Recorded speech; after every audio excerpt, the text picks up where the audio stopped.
Hello everyone, welcome back to my channel. तो कैसे हैं आप सब? आई होप आप लोग बहुत अच्छे होंगे और अपनी अपनी लाइफ में पॉजिटिविटी के साथ आगे बढ़ रहे होंगे। दोस्तों, मेरा नाम है आयुषी और मैं केवीएस टीजीटी की तैयारी कर रही हूँ और मेरा सब्जेक्ट एसएसटी है। तो सबसे ज़्यादा जो मुझे क्वेश्चंस आते हैं ये पूछने के लिए कि आपने बैच कहाँ से परचेज़ किया है, तो मैं आप लोगों से ये चीज़ शेयर करती हूँ कि मैंने जो बैच लिया है वो सचिन एकेडमी से लिया था। और मैंने जब ये बैच लिया था ना, उस टाइम ऑफ़र चल रहा था, 26 जनवरी तक आई थिंक ऑफ़र था। तब मैंने इसे बैच को परचेज़ किया था, तो ये मुझे 1999 में पड़ गया था। और अब इस बैच की जो कीमत है वो 2500 कुछ है आई थिंक। अब आप मैंने इतना देखा नहीं है एक्चुअली, अब सिर्फ क्लासेस से ही मतलब होता है तो इतना डिटेल्स में नहीं देखती हूँ। तो अगर आप लोग इंटरेस्टेड हैं तो आप वहाँ से जाके इसे बैच को परचेज़ कर सकते हैं अपने सब्जेक्ट के अकॉर्डिंग। तो आज ना मेरी दिन की शुरुआत ना बहुत लेट हुई थी, क्योंकि कल जो संडे का दिन गया था वो बहुत ज़्यादा हैट्रिक था, क्योंकि घर में गेस्ट भी आ गए थे और गेस्ट भी हमारे ससुराल पक्ष के ही थे। मेरी जेठानी सास जो हैं वो लोग आए थे और जेठानी उनकी सास ये सब आए थे, तो उनकी सेवा सत्कार में पूरा दिन चला गया था और बिल्कुल भी स्टडी नहीं हुई थी। और जिस वजह से हम लोग रात को लेट भी उठे थे और मैं आज सुबह 5:15 बजे तो उठ गई थी, पर मैंने स्टडी नहीं की। मुझे थोड़ा ना आलस सा आने लग गया था। बाद में मुझे रियलाइज़ हुआ यार ये तो गलती हो गई, मतलब थोड़ा सा अपने आलस को त्याग देना चाहिए। और जैसा कि अब नोटिफिकेशन केवीएस की तरफ से आया है, अभी मैं वो भी आप सबके साथ शेयर करूँगी कि क्या केवीएस की तरफ से नोटिफिकेशन भर्ती के लिए आया है।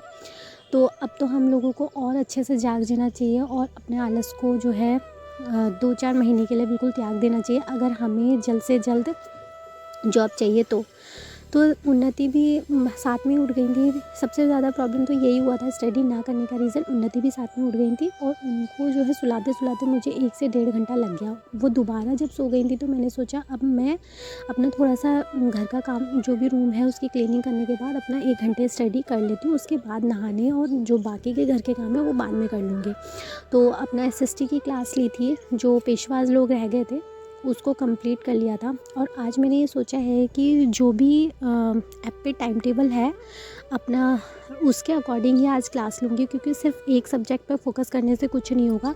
सारी क्लासेस को जो है मुझे टाइम देना पड़ेगा और मेरी हर सब्जेक्ट में जो क्लासेस पीछे की रह गई हैं वो कंप्लीट करने में बहुत समय लग रहा है। और मैं कोशिश कर रही हूँ कि जल्द से जल्द कंप्लीट हो। मेरे 2 सब्जेक्ट तो कंप्लीट हो गए, हिस्ट्री और पॉलिटिकल। अब बाकी के जो हैं, आज से मैंने फ़ोकस किया है कि मैं सीडीपी, हिंदी, इंग्लिश और अपना हिस्ट्री, पॉलिटिकल इनको भी देती हूँ।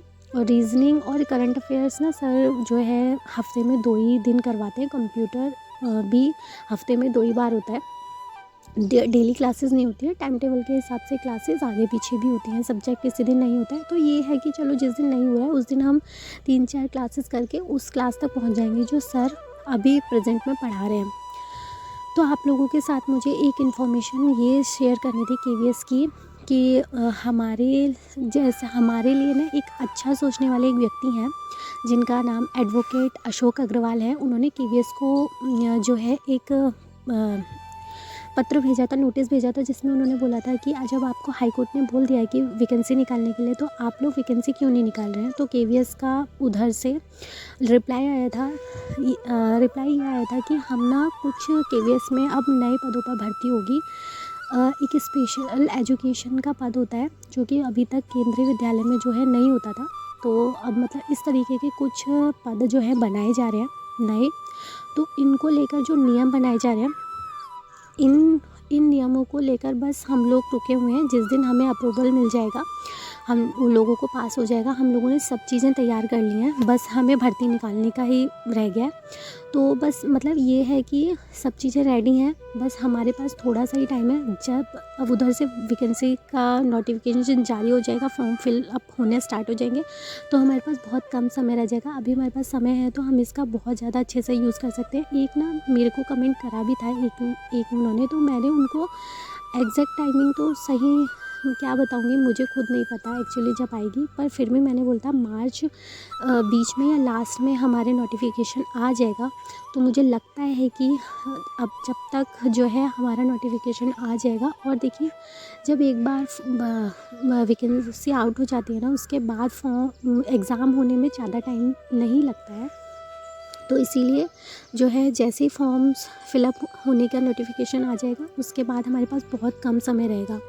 तो दोस्तों अब हम लोगों के पास बहुत ही कम समय है। अब मैं जैसे 3 घंटे ही अपने लिए निकाल लेती हूँ, वो इतना कम समय में हम लोग कैसे कर पाएंगे। तो हम लोगों को ज़्यादा से ज़्यादा ही समय निकालना पड़ेगा। अब मैं भी कोशिश यही करूँगी कि कैसे भी अपने आलस को थोड़ा सा साइड में करके और कैसे भी टाइम को मैनेजमेंट करके पढ़ाई पे ज़्यादा से ज़्यादा फोकस करना होगा अच्छी भर्ती करने के लिए, जल्द से जल्द भर्ती लेने के लिए।